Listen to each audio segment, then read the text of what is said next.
Rádio Fraternidade, a emissora do bem na internet. O Espiritismo nos solicita uma espécie permanente de caridade, a caridade da sua própria divulgação.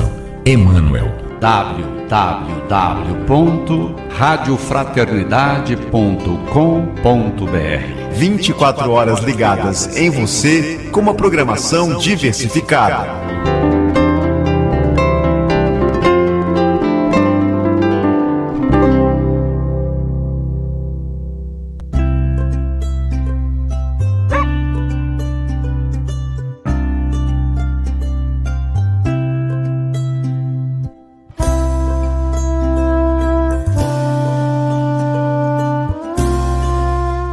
Web Rádio Fraternidade, a emissora do bem na internet.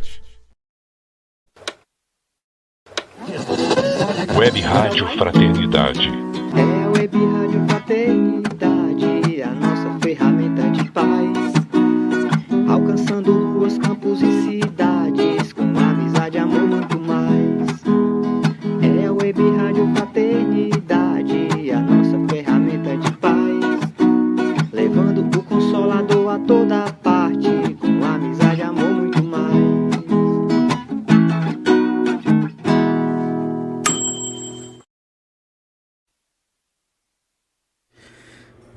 Muito boa noite, queridos internautas, ouvintes da nossa emissora do bem, a Web Rádio Fraternidade. É uma alegria poder estar aqui com você mais uma vez para a gente participar de uma atividade ao vivo.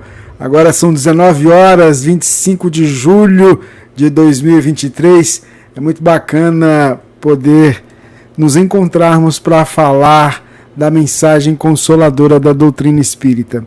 Ainda mais hoje, que a gente vai receber um amigo querido, nosso querido Rafael, que vai estar falando de um tema também que eu sou apaixonado, gosto muito de escutar, de reler, para tentar aprender. Mas deixa eu dar uma boa noite para ele. Muito boa noite, querido Rafael Siqueira. Tá com eco aí para você ou não? Tá beleza? Tá excelente. Então tá bom. Agora deu eco. Ah, então peraí, deixa eu tirar aqui, peraí. Tem uma coisinha aqui que eu tenho que desabilitar. Isso, agora sim, agora fala aí. Muito boa noite, Rubens. Muito boa noite, Divina. Muito boa noite aos ouvintes da Web Rádio Fraternidade. Que alegria estar com vocês. Quero cumprimentar todos que nos ouvem pelo radinho, que nos veem pela internet, aqueles que nos verão a posteriori, pedindo a Jesus que possa nos abençoar a todos e nos manter em sua paz. Que bacana. Rafael vai falar pra gente de um tema que, como eu disse, gosto muito, é esse aqui, ó, que o pessoal vai poder ver aí o post, a necessidade de caridade segundo São Paulo, está lá no Evangelho segundo o Espiritismo, capítulo 15, fora da caridade não há salvação. A gente vai pedir a Jesus nesse instante, nessa prece inicial, que ele possa, em especial, te envolver, Rafael, para que você possa ser o instrumento dele, ao traduzir para a gente essa mensagem evangélica, para que no final desse nosso encontro, compreendendo um pouquinho mais desses ensinamentos, a gente no dia a dia possa lutar para aplicá-los na nossa caminhada aqui na Terra, diante de tantas situações, lembrar desses ensinamentos que você vai estar sendo instrumento para trazer para a gente. Que Jesus te envolva, que os nossos amigos espirituais possam te utilizar para trazer essa palavra amiga. E tendo a certeza de que tu estás conosco, Senhor, sob a tua proteção e sob o teu amparo, nós começamos esse nosso encontro da noite de hoje. Que assim seja. Muito bem, Rafael, ó, eu vou pedir só que você deixe um tempinho no final para você fazer a prece para a gente, que a gente sempre aproveita os amigos aqui, tá? A com palavra certeza. É sua. Eu vou estar aqui te ouvindo, tá? E qualquer coisa é só me chamar. Vamos lá, tamo junto. É com você. Juntos.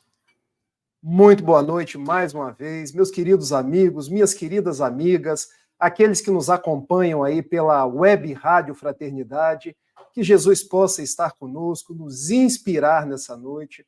Já vejo aqui no nosso chat a Andréa Schmidt. Muito boa noite. Sei que outras pessoas podem estar nos ouvindo pelo radinho, podem estar sintonizando conosco pela internet, pelas vias das redes sociais.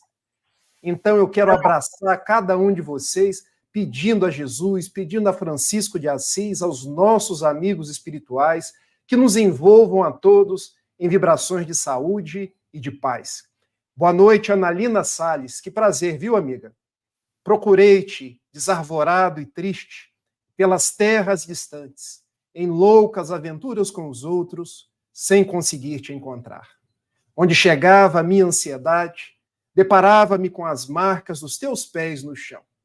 Penetrei-me pelas lâminas da angústia, dilacerando todas as minhas ambições, em vãs tentativas de te encontrar. Exauri-me sem resultado feliz, e me detive caído.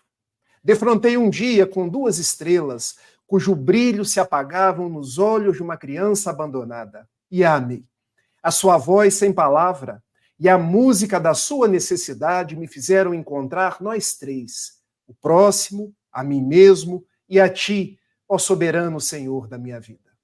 Esses são versos do poeta indiano Rabindranath Tagore, com os quais eu inicio as reflexões da noite, lembrando que nós estamos no mundo para viver o amor, para sentir o amor, para materializar o amor na proposta da caridade.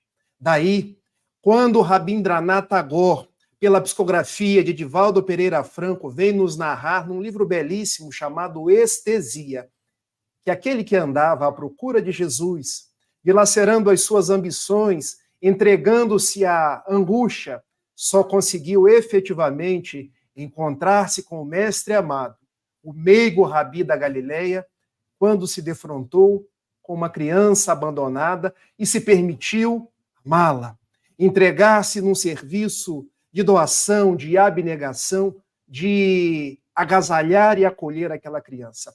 E naquele gesto despretensioso, naquele gesto de doação, ele encontrou não só a criança, mas encontrou a si próprio e encontrou a Jesus. Porque Jesus, o nosso mestre, veio nos falar dessa virtude chamada amor.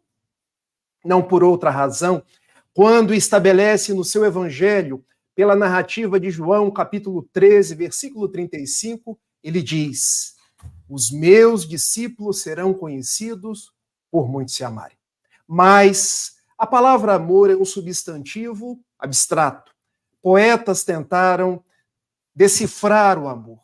Escritores, os mais notáveis, essa palavra vem percorrendo os séculos sem que a gente, muitas vezes, consiga materializá-la na sua essência mais profunda, na sua forma que nos ligue a Jesus. Coube ao Espiritismo e, antes do Espiritismo, a Paulo, o apóstolo dos gentios, traduzir essa palavra amor num outro sentimento, numa outra proposta que tornasse o amor mais factível dentro da nossa realidade, ou seja, transformar algo abstrato enquanto um sentimento numa proposta concreta. Nasce a palavra caridade. Porque a caridade nada mais é do que o amor colocado em ação, colocado em movimento. A caridade nada mais é do que o amor que circunda, do que o amor que espraia, do que o amor que sai de mim ao encontro da outra pessoa, ao encontro das dores e das misérias ocultas. Um grande discípulo de Jesus, refiro-me a Saulo, que se fez Paulo, houve por bem em uma de suas epístolas escrever sobre esse amor, caridade. Talvez se não fosse a figura de Paulo de Tarso, o apóstolo dos gentios, que levou o nascente cristianismo para fora dos limites de Israel, fazendo encontrar a gentilidade, os povos que não eram propriamente judeus, talvez hoje nós não tivéssemos o próprio cristianismo e o espiritismo. Então nós devemos muito a Paulo, pelas suas pregações, pelas suas viagens e pelas suas epístolas. Porque num determinado momento, quando já não conseguia viajar mais a todos os lugares onde queria para falar do cristianismo, para falar de um Salvador chamado Jesus, ele começou a escrever. E narra o livro Paulo e Estevão que muitas dessas cartas eram inspiradas por Estevão, eram inspiradas pelo próprio Cristo. Então, as epístolas de Paulo, nós podemos dizer que são epístolas do próprio Cristo. Nós sabemos, lendo os mais variados historiadores, que Paulo escreveu muitas epístolas, mas a igreja reconhece 14 delas. E se não nos falha a memória, a primeira, a Epístola de Romanos, e eu estou falando aqui conforme está descrito na Bíblia, a Epístola aos Romanos. Depois nós temos 2 epístolas aos Coríntios, posteriormente uma epístola aos Gálatas, aos Efésios, aos Filipenses, aos Colossenses, 2 epístolas aos Tessalonicenses, outras 2 epístolas a um filho do coração de nome Timóteo, uma a Tito, outra a Filémon, até escrever a derradeira epístola aos Hebreus. E 2 dessas epístolas, quando ele fala à comunidade de Corinto, ele praticamente fala sobre essa virtude, amor. E nessa primeira epístola aos Coríntios, no capítulo 13, talvez para muitos, porque eu particularmente gosto de todas as epístolas paulinas, ele nos narra o mais belo poema falando sobre o amor. Porque abrindo a sua boca, ele ousa dizer: ainda que eu falasse a língua de todos os homens e a língua dos próprios anjos, se eu não tiver caridade, serei como bronze que soa ou como símbolo que retine. E ele prossegue na sua epístola até no seu derradeiro, dizendo: ainda hoje permanecem essas 3 virtudes, a fé, a esperança e a caridade. Mas a caridade é a maior de todas. E vocês poderiam me perguntar, por que você não declamou, Rafael, a poesia, o texto paulino como um todo? Porque nós vamos pegar cada verso, cada estrofe e debulhar, como dizem os mineiros na noite de hoje, procurando entender cada uma das proposições paulinas, não sem antes dizer que essa epístola de Paulo, constante de 1 Coríntios, capítulo 13, o insigne codificador do Espiritismo, houve por bem em trazer neste livro notável, que é o 3º livro da nossa codificação espírita, que para mim serve como um livro de cabeceira, o Evangelho segundo o Espiritismo.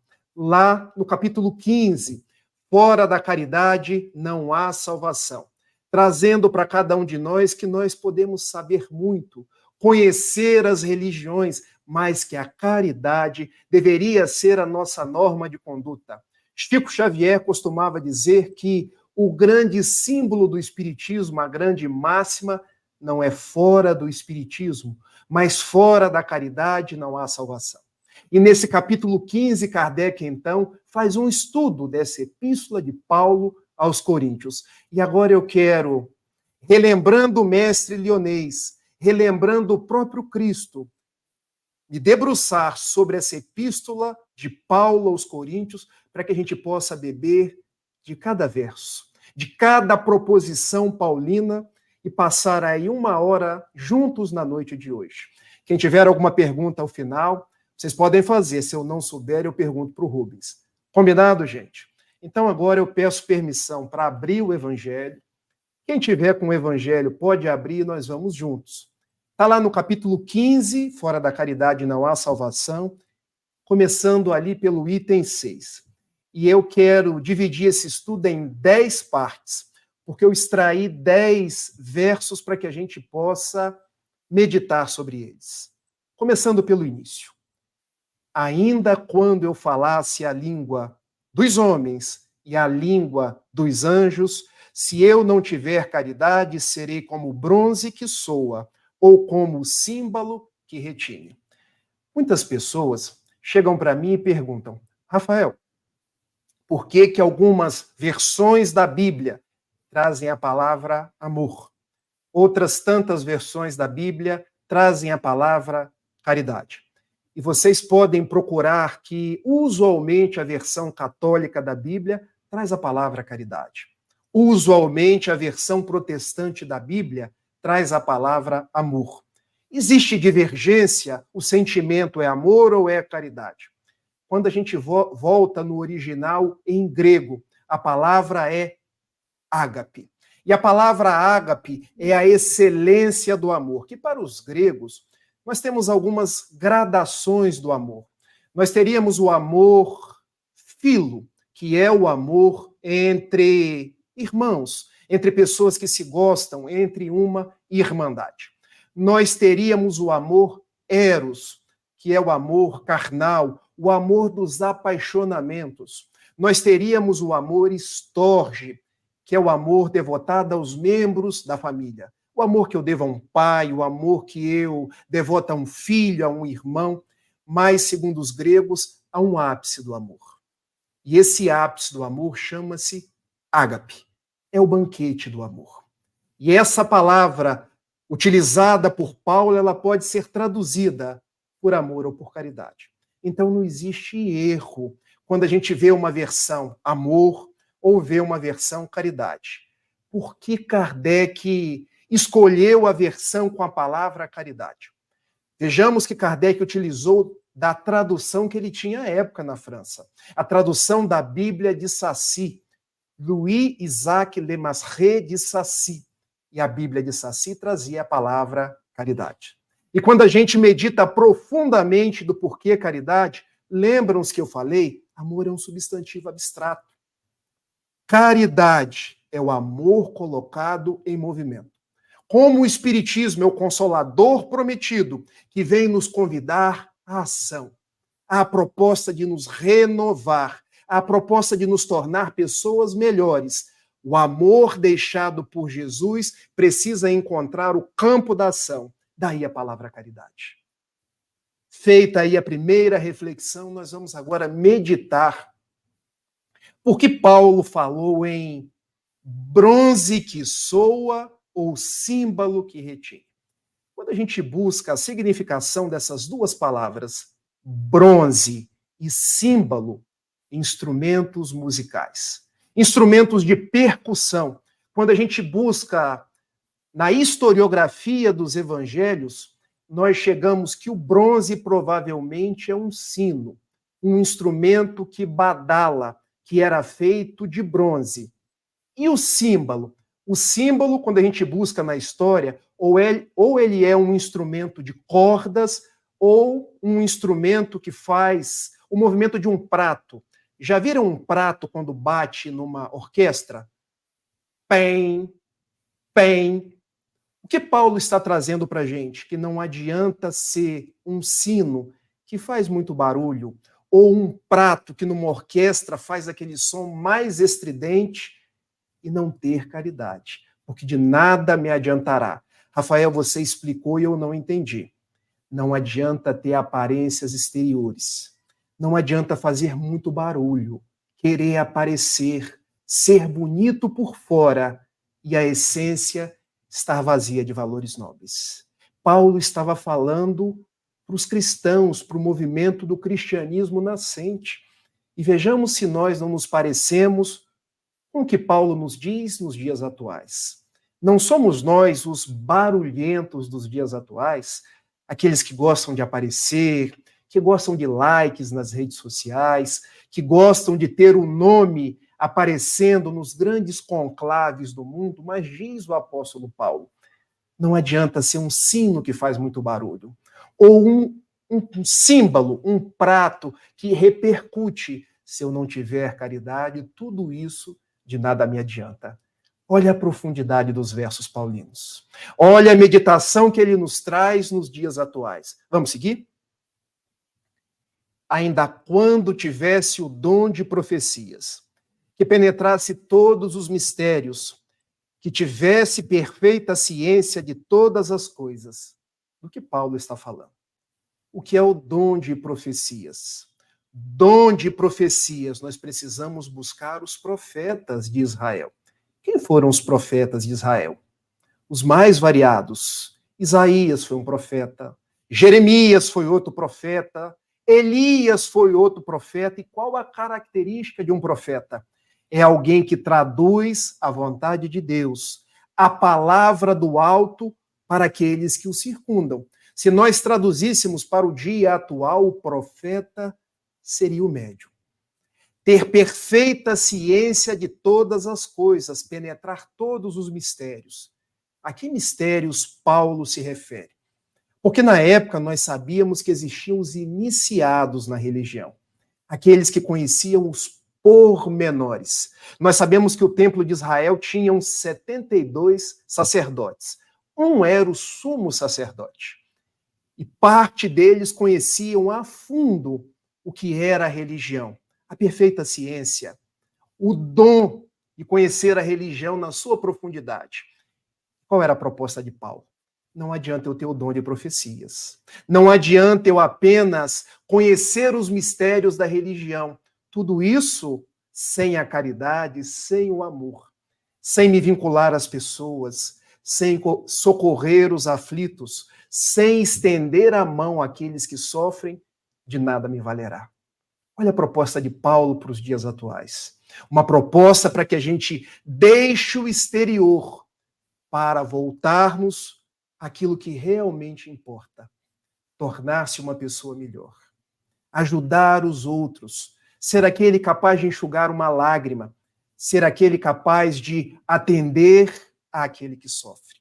Vamos seguir? Ainda que eu tivesse toda a fé possível ao ponto de transportar montanhas, se eu não tiver caridade, nada sou. Olha que interessante. Paulo aqui faz uma citação de muito valor para todos nós. Não adianta ter fé, não adianta apenas acreditar. Porque se tem algo que os religiosos têm, devotam, é crença. Acreditavam em Jeová. Nós acreditamos em Deus.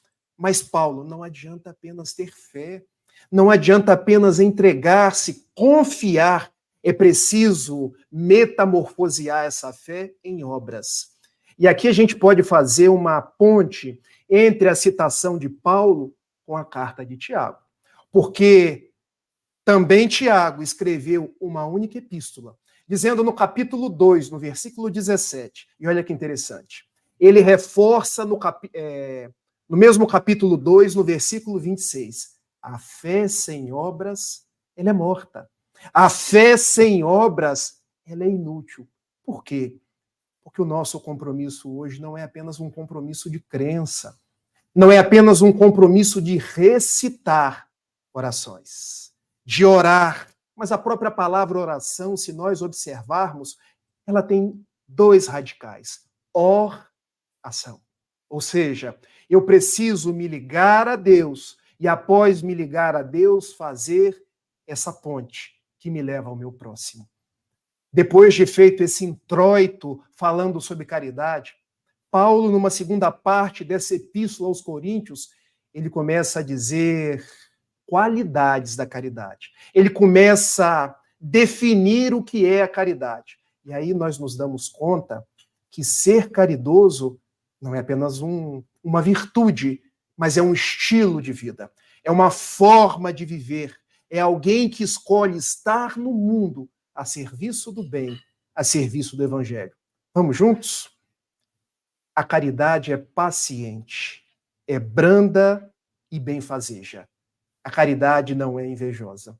Poucos de nós nos damos conta de que ser caridoso é ser paciente. Muitos achamos que fazer caridade é dar coisas, dar dinheiro, mas esquecemos que ser caridoso é ser paciente. Acabou de passar aqui, indo para a cozinha, minha esposa, uma das pessoas mais caridosas que eu conheço.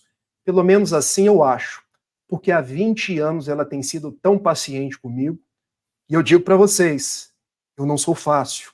Sou uma pessoa rabugenta, reclamona, mas ela tem uma paciência comigo, sempre me ensina a ver o lado positivo das coisas, o lado positivo das pessoas. Muitas vezes eu chego em casa Eu moro na cidade de Niterói e trabalho todos os dias no Rio de Janeiro.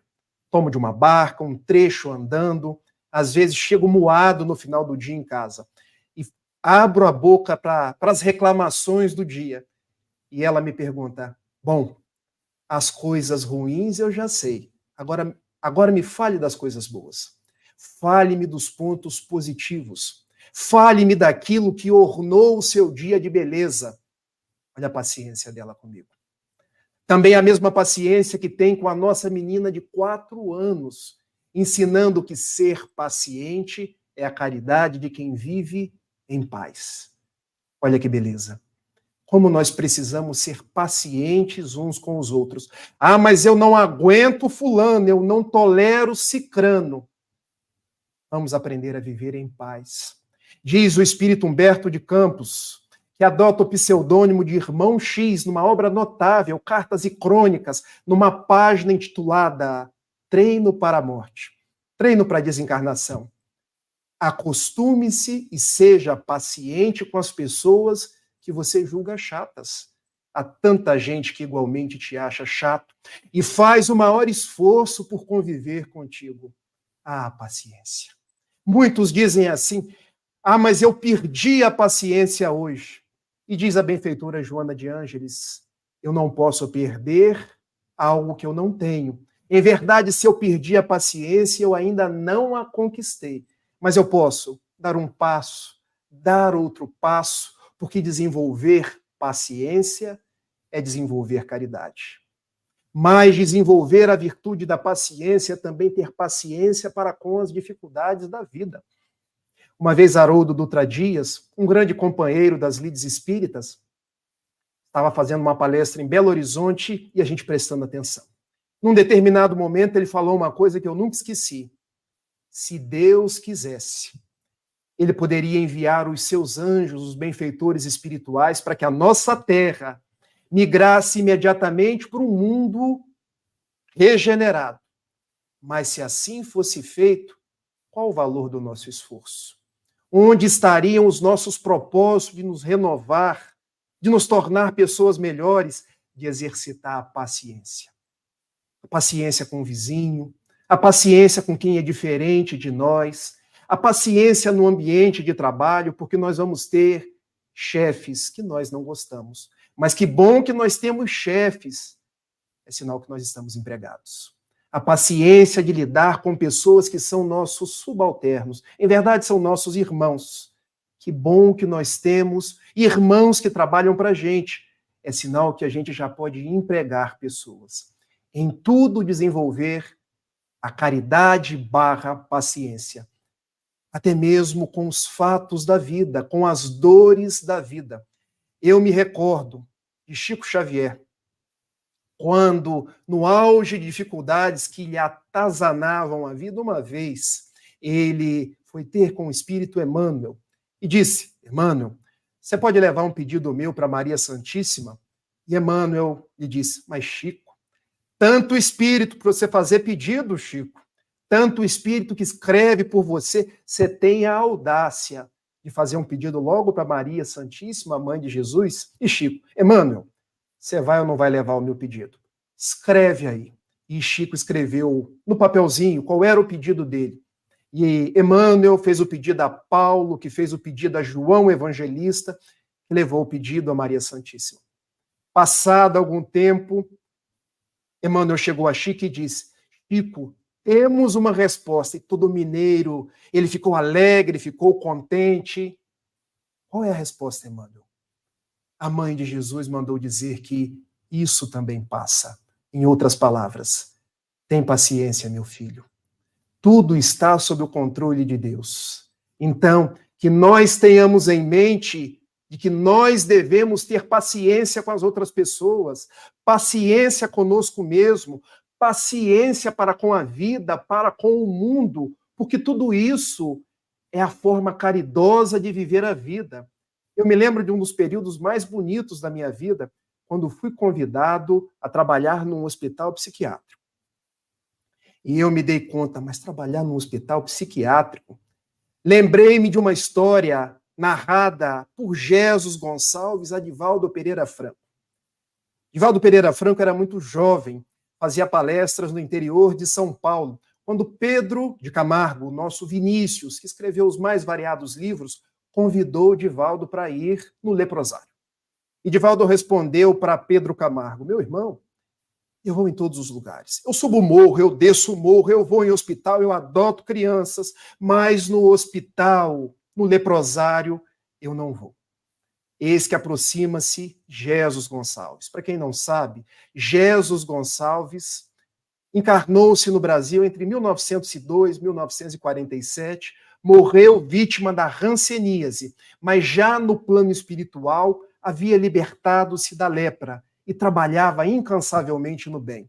Jesus Gonçalves, em espírito, aproxima-se de Divaldo e lhe diz: meu filho, ou nós vamos até lá, ou nós vamos para lá. Porque você, meu filho, traz o germen das dificuldades dentro de você, que é a proposta da caridade. Pode transmudar num organismo saudável, mas se você não for para lá no trabalho do bem, você pode desenvolver a hanseníase, tal qual eu desenvolvi. E Divaldo disse a Pedro Camargo: vamos agora? Estou pronto para o trabalho. E ele se deu conta que a caridade era a forma de viver a vida e que a paciência para com aqueles internos, a paciência para com as outras pessoas, era uma forma de nós nos ligarmos a Jesus e seguirmos em frente. Você, então, que está me escutando, há quantas pessoas que precisam da sua paciência? Há quantas pessoas que você não quer nem ouvir falar? Desenvolva a paciência. Porque paciência, como nos diz Paulo de Tarso, é também um ato de caridade. Vamos seguir?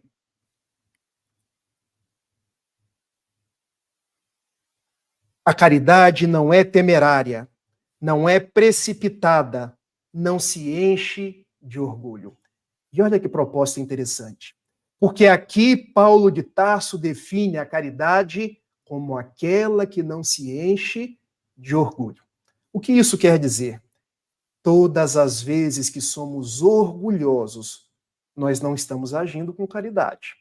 Todas as vezes, e aqui vou me valer da linguagem dos jovens, que eu me acho a última Coca-Cola do deserto, que eu me acho tal, melhor do que as outras pessoas, mais importante, eu não estou agindo com caridade, porque a caridade é humilde. Como nós precisamos no mundo hoje ser humildes, ser simples. Vamos parar para pensar na etimologia da palavra humildade. A palavra humildade ela é formada por um radical, humus. E o que é o humus? A substância que forma o chão. Se é a substância que forma o chão, quer dizer que todos nós estamos vinculados ao mesmo solo. Não há pessoas maiores nem menores, mais importantes ou menos importantes, porque em verdade todos nós somos irmãos. Quando a gente age com humildade, com simplicidade, nós estamos sendo irmãos uns dos outros. Nós estamos agindo com caridade. E daqui a gente pode tirar ainda uma outra representação. O humus é a substância que fecunda o solo. Ou seja, agir com caridade, com humildade, quer dizer fecundar as relações. Porque se eu sou humilde, as pessoas gostam de transigir comigo. Gostam de estar ao meu lado, gostam de ir nos lugares comigo. Agora, se eu sou orgulhoso, as pessoas, eu não gosto de me aproximar do Rafael, porque ele sempre quer dar a última palavra, porque ele sempre acha que sabe mais do que todo mundo. A pessoa que é orgulhosa, parece que a gente se aproxima e o santo não bate. Em verdade, gente, as emoções não casam. Quando a pessoa que é humilde, assim como Rubens, assim como a Divina, a gente quer abraçar, a gente quer se aproximar, a gente quer estar junto.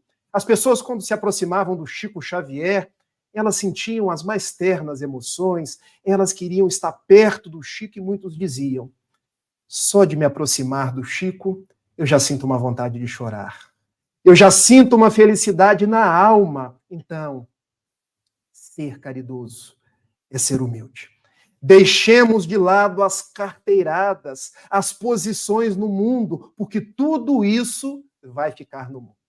Eu fui aluno de Mário Sérgio Cortella, um filósofo cristão, nascido no interior do Paraná, na cidade de Londrina, mais radicado na cidade de São Paulo. E ele, uma vez, ensinou que todas as vezes que alguém quisesse nos dar uma carteirada, perguntando: você sabe com quem está falando? Nós pudéssemos responder da seguinte forma: sei.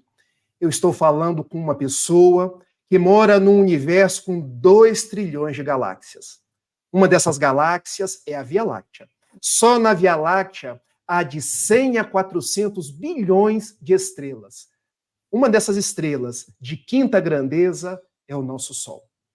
Ao redor do nosso Sol giram 9 planetas. 9 não, porque um foi rebaixado à categoria de planeta anão, Plutão. Giram 8 planetas. Um desses planetas é o nosso, o planeta Terra, um dos menores, que conta com cerca de 3 milhões de espécies. Uma dessas espécies, Homo sapiens sapiens, que no último novembro do ano passado contabilizou 8 bilhões de pessoas. Ou seja, nós somos um no meio de 8 bilhões, no meio de 2 trilhões de galáxias. É ou não é para ser humilde? É ou não é para nos dar conta que em relação ao outro, eu sou apenas um irmão? Por isso, Chico uma vez disse a Emmanuel: Emmanuel, eu ainda não entendo essa história de Deus. Inteligência suprema, causa primeira ou primária de todas as coisas. E Emmanuel propôs: Chico, encosta aí, nós vamos desdobrar. E desdobrando o Chico, eles começaram a subir. Passaram a atmosfera terrestre. Chico começou a divisar planetas, satélites, começou a divisar nebulosas. Subiram um pouco mais. Chico ficou com medo e disse assim para Emmanuel: Emmanuel, não dá para a gente voltar, não? Por que, Chico? Você está com medo? Não, Emmanuel, é porque nessa hora eu costumo tomar o meu café e comer o meu pãozinho de queijo. Pois é, Chico, até onde os seus olhos viram é Deus. E até onde os seus olhos sequer conseguiram ver também é Deus. Guarde isso, Chico, porque fazer a caridade é ser humilde, é colocar-se na condição de quem serve, é estar à disposição de a todo momento abraçar as outras pessoas, ser útil às outras pessoas e, como nos diz Paulo, não se encher de orgulho. Vamos seguir? Não cuida de seus interesses, não se agasta, nem se azeda com coisa alguma, não suspeita mal. Olha o que Paulo de Tarso diz aqui agora, que a caridade não cuida dos próprios interesses. E eu pergunto a cada um de vocês, uma pergunta que eu faço para mim mesmo todos os dias: de quais interesses eu estou cuidando? Só dos meus? Se a farinha é pouco, o meu pirão primeiro? Eu me recordo de Jesus quando estavam saindo de Jerusalém sua mãe, seu pai, e perderam o menino. Ele tinha 12 anos. O professor Severino Celestino diz que, em verdade, eram 13, porque todo menino judeu tem a festa do Bar Mitzvah. Se era 12 ou 13 anos, pouco importa. A verdade é que a mãe volta até Jerusalém e encontra Jesus conversando com os doutores do templo. E pergunta: meu filho, eu estava te procurando. Minha mãe, tu não sabes que eu estava cuidando dos interesses de meu pai? De quais interesses nós estamos cuidando? Dos nossos? Apenas sabendo o que eu vou comer, aonde eu vou chegar? Será que nada vai me faltar? Quando a caridade não cuida dos próprios interesses. E fazendo uma ponte dessa proposição paulina com o Livro dos Espíritos, há uma questão notável feita por Allan Kardec em o número 893. Qual a mais meritória de todas as virtudes? E os bons espíritos respondem: aquela que se assenta na caridade. Renunciar o interesse pessoal em prol do interesse coletivo. Renunciar à hipocrisia de querer tudo para mim, para começar a entender que o mundo não gira ao redor do meu umbigo. Que proposta! Quando eu saio do eu para encontrar o nós. Quando eu saio da individualidade para encontrar a coletividade. Me lembro de uma outra passagem de Jesus, quando ele estava num monte, com 5.000 pessoas, narra o evangelista Mateus. E os discípulos, mestre, nós temos 5 pães, 2 peixes, tem 5.000 bocas. Os discípulos agiram como nós agiríamos nos dias atuais. Vamos dispersar todo mundo, porque daí esses 5 pães e 2 peixes comemos nós. E Jesus, não, tragam cestos, vamos multiplicar.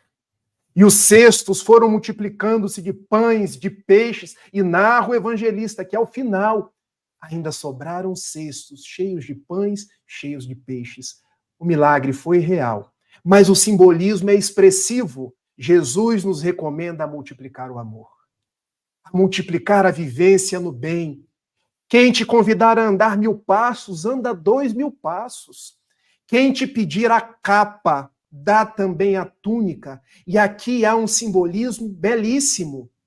A capa, a roupa exterior. Jesus manda dar a túnica, a roupa interior. Porque naquela época, provavelmente, conforme os historiadores, não existiam roupas íntimas, conforme nós temos hoje. O ato de doação recomendado por Jesus é: quem pedir a capa, dá também a túnica, a veste interior. Que proposta! Vamos multiplicar. E daí Paulo, que encontrou com Jesus no caminho de Damasco, que queres que eu faça? E a resposta não veio de imediato. Entre na cidade, eu te direi o que fazer. E conta o livro que ele estava cego, até que Ananias viesse e tirasse as escamas. E ele descobre. A partir de então, ele já não era Saulo orgulhoso, mas passou a ser Paulo, o pequeno. Vejam, de orgulhoso, que é Saulo em hebraico, para pequeno, que é Paulo em latim. E foi pregar para a gentilidade. No meio de chicotadas, no meio de pedradas, em prisões infectas, falando para cada um de nós, nessa belíssima carta aos Coríntios, quando a gente lê a história de Corinto, a cidade da depravação, a cidade que era dedicada à deusa dos prazeres, Afrodite, conforme a mitologia grega, a cidade onde todos se perdiam por entre os bens do mundo, e Paulo escrevendo àquela comunidade: a caridade é aquela que não cuida dos próprios interesses, ou seja, submeter o corpo ao espírito, submeter os bens materiais à vivência do evangelho, que desde hoje revela Jesus, o Salvador, conforme suas palavras, para os dias atuais. É isso que Paulo nos diz na sua carta. E vamos seguir, que eu falei que eu tinha 10 tópicos. E essa parte aqui, sempre que eu leio, eu fico assim, admirado daquele homem, Paulo. Não se rejubila com a injustiça, mas se rejubila com a verdade. Tudo suporta, tudo crê, tudo espera, tudo sofre. A caridade tudo suporta. Tudo crê, tudo espera, tudo sofre. Eu me lembro das mães, que tudo suportam em nome dos seus filhos. Cansei de ver a minha esposa cansada, altas horas da noite, levantando porque a menina, minha filha Clara, em homenagem a Clara de Assis, chorava. E não importava se tinha que trabalhar no dia seguinte, o mais importante é o filho. Cansei de ver pessoas subindo as comunidades aqui do Rio de Janeiro. Você não tem medo de uma bala perdida? Olha, eu estou subindo porque lá em cima tem gente passando fome. Tudo suporta, tudo crê, tudo espera, tudo sofre. Quando o Divaldo fala de Dona Ana Franco, a sua mãe que teve 13 filhos, nos narra que ao final do dia ele se dava conta que a mãe tinha passado o dia inteiro com café.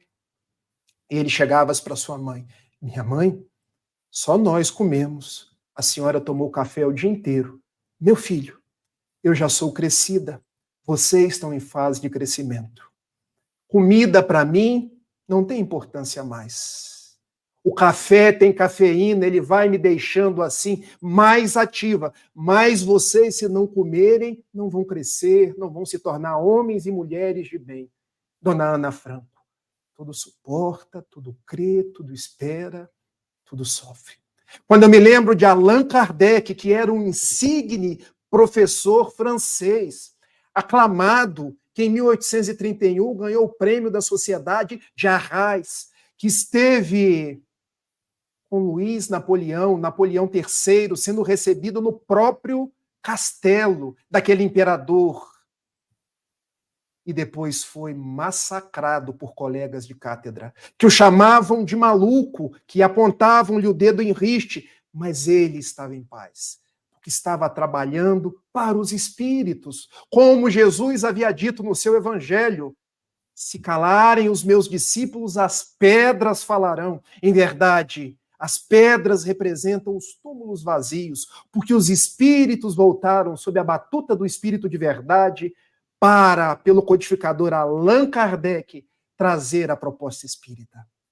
E ele tudo suportou, tudo esperou, sempre acreditou, porque era caridoso. Também o próprio Allan Kardec, quando foi traído por um tio, naquela que foi a sociedade de estudos que ele abriu na rua de Sèvres 35, em Paris, ele não desistiu. Continuou educando as crianças, cobrando de quem podia pagar, e quem não podia pagar, a educação precisava ser dada. Tudo suporta, tudo crê, tudo espera, tudo sofre. Quando eu vejo Rubens, Divina, trabalhando um dia inteiro numa rádio, é a caridade que os move. Porque não há conforto financeiro que os pague, a não ser as lágrimas que são enxugadas, a não ser pessoas que deixaram o suicídio, a não ser pessoas que ligam para ele e dizem: olha, eu estava triste no dia de hoje, mas a mensagem que eu ouvi da Rádio Fraternidade, que transmite o bem pela internet, hoje me apaziguou o coração. E termina Paulo de Tarso dizendo: agora essas 3 virtudes permanecem: a fé, a esperança e a caridade. Mas a caridade é a mais excelente. Muitos acham que Paulo de Tarso estava aqui fazendo uma escada, colocando a caridade no degrau mais alto. Mas eu prefiro ver de uma outra forma. Paulo reconhecia o valor da esperança, que nós precisamos ter esperança. Como viver sem esperança nos dias atuais? Como viver sem essa esperança em Jesus e na eterna primavera por vindoura? Paulo sabia do valor da fé, de acreditar no ideal do bem, no ideal da fraternidade, mas ele dizia: esperar de esperança, acreditar de fé, sempre guiados pelo ideal de servir. Por isso ele diz: a excelência é a caridade. Porque nós precisamos coroar a nossa esperança. Não adianta sentar no sofá e esperar. Eu estou aqui orando a Deus, mas enquanto ora a Deus, trabalha. Eu me recordo quando cheguei na casa espírita, um obsidiado, um ex-suicida em potencial. E disseram para mim: meu filho, o espiritismo vai te ligar a Jesus. Mas enquanto você não consegue se libertar por completo, entrega a sua mão ao serviço no bem. Eu estava em Itapiruna. E o primeiro serviço que me apareceu foi fazer sopa para aqueles que estavam com fome. E era muito curioso, porque eu levava aquele prato de sopa e me dava conta. As pessoas eram pobres, de verdade. As pessoas, muitas não cheiravam bem, enquanto eu podia tomar um banho, podia fazer uma alimentação mais equilibrada, e enquanto eu assistia aquelas pessoas, as ideias fixas não visitavam a minha mente. E por isso eu entendi a excelência da caridade. Quando eu subi o primeiro morro em Itapiruna, suando, eu me dei conta da excelência da caridade, porque quando eu ia na casa mais pobre do morro mais alto de Itapiruna, eu esquecia de mim pela primeira vez. e esquecia das minhas dores, dos meus problemas. E foi isso que Chico fez a vida inteira, quando abdicava do próprio Natal para estar debaixo de um viaduto, para estar com pessoas na lapinha, pessoas que não podiam andar, pessoas deformadas fisicamente, mas que eram grandes espíritos. Há uma história contada por Maíse Braga, uma grande trabalhadora espírita, e que eu quero com ela encerrar nossas reflexões sobre caridade. Porque ela narra que Chico Xavier estava em Uberaba. Ele iria atender 30 mães. Porque o seu trabalho em Uberaba era o trabalho da caridade. Porque o trabalho da caridade é um trabalho de consolo. Quando mães iam até ele para receber cartas de filhos que haviam desencarnados, de parentes que haviam granjeado a vida verdadeira, mas que deixavam a dor, saudade naqueles que ficavam. E uma mãe nordestina. O filho havia suicidado. A igreja dizia, quem se suicida dá um tapa na cara de Deus, vai direto para o inferno. Mas a mãe, não, meu filho, eu não acredito nessa punição de Deus. Deus ama, eu vou a Chico Xavier. O atendimento era na quinta-feira, desde quarta-feira de tarde ela já estava na fila.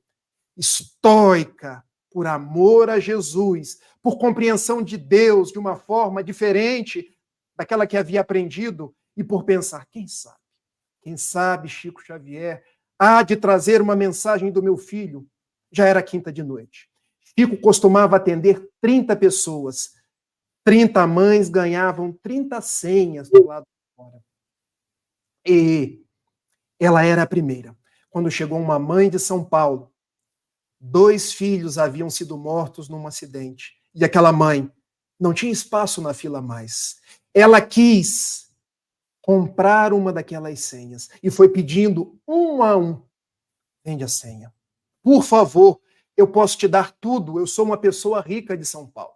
Quando chegou na primeira, a mãe nordestina, minha irmã, vende-me a tua senha.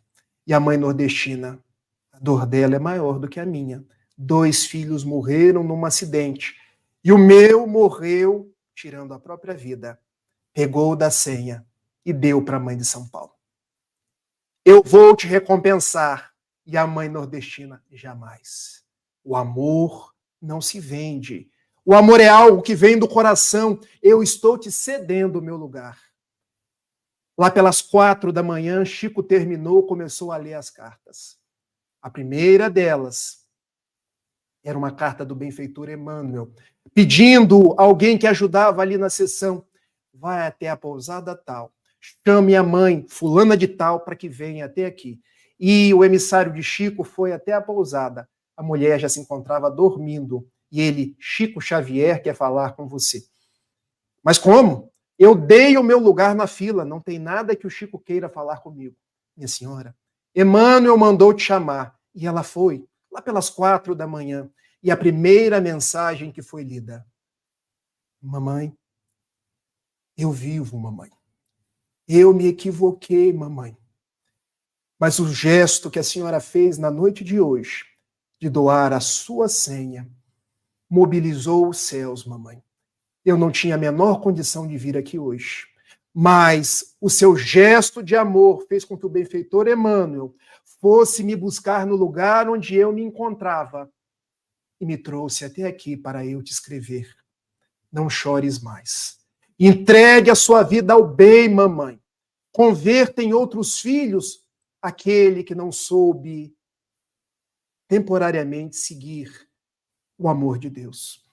Mamãe, continue dando a sua senha. Continue dando o seu amor, porque eu permaneço vivo, te amando e estando ao seu lado. E assina. A mãe nordestina não tinha dúvida. Era o seu filho. E ela chora copiosamente. E depois vem uma carta dos 2 filhos da mãe de São Paulo. Mamãe, somos nós. Era para nós termos desencarnado, mamãe. O acidente, não existem acidentes. Existe uma lei que se cumpre, nós voltamos. Mas vovó, a sua mãezinha, nos recolheu aqui no plano espiritual e nós estamos muito bem, mamãe. A senhora tem condições financeiras. Abra um lar, um recanto para outras crianças e dedique o amor que tem por nós a essas outras crianças. Não lamentes, mamãe, porque tudo na lei de Deus é amor, é caridade. Nós podemos não compreender, mas nós estamos a caminho da luz. Daí, meus amigos, quando nós buscamos na noite de hoje relembrar a epístola de Paulo aos Coríntios, relembrar de Allan Kardec, que bebendo das águas lustrais do Evangelho, bebendo da inspiração paulina, trouxe para o Evangelho segundo o Espiritismo, capítulo 15, essa carta para dizer a cada um de nós: fora da caridade não há salvação. A nossa mensagem é: vamos seguir firmes, porque ainda hoje, ainda que eu falasse a língua de todos os homens e a língua dos próprios anjos, se eu não tiver caridade, serei como o bronze que soa ou o símbolo que retine. Ainda que eu tivesse o dom de profecias, que penetrasse todos os mistérios, ainda que eu tivesse toda a fé a ponto de transportar montanhas, sem caridade eu nada serei. Ainda que eu entregasse os meus bens para alimentar os pobres e o meu próprio corpo para ser queimado, tudo isso sem caridade de nada me adiantaria. A caridade é paciente, é branda e benfazeja. A caridade não é invejosa, não é temerária nem precipitada, não é orgulhosa. A caridade tudo suporta, tudo crê, tudo espera, tudo sofre. Não se rejubila com a injustiça, mas se rejubila com a verdade. E ainda hoje permanecem essas três virtudes: a fé, a esperança e a caridade. Mas a mais excelente é a caridade. Sigamos em paz, que Jesus nos abençoe e que nós possamos amar, ser caridosos, tanto quanto nos seja possível. Um beijo e até semana que vem. Que bacana, viu, Rafael? Tava aqui anotando e observando as falas, e a gente faz uma viagem muito bacana, porque é isso mesmo, é isso mesmo. Enquanto vocês recuperam para fazer a prece para a gente, deixa eu fazer um convite aqui para o pessoal que está nos acompanhando, para a gente se encontrar aqui. Vem aí o Sétimo Céu, Congresso Espírita de Uberlândia, dias 26, 27 e 28 de janeiro de 2024. Vamos comemorar 15 anos da Web Rádio Fraternidade. O evento será realizado no Center Convention, dentro do Complexo Center Shopping.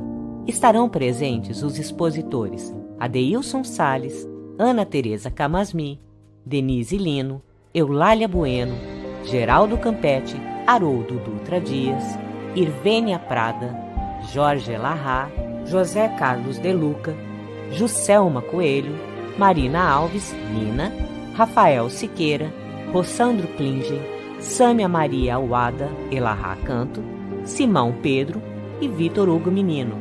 Teremos também a presença dos artistas a Natasha Mequena, Carla Rezende, Cacá Rezende, Tim e Vanessa e Moacir Camargo. O Céu é um evento para a família, com espaço também para as crianças no Céuzinho e os jovens no Céu Jovem. Acesse www.congressoespírita.com.br. Vagas limitadas. Esperamos você! A gente vai poder abraçar o Rafael aqui, viu? Meu amigo, faz a prece pra gente. Com certeza, amigo. Eu vi que não teve perguntas e eu acabei falando o tempo inteiro também. Vamos orar. Foi ótimo, foi ótimo. Mestre amado Jesus, divina estrela que conduz os nossos passos na direção do amor.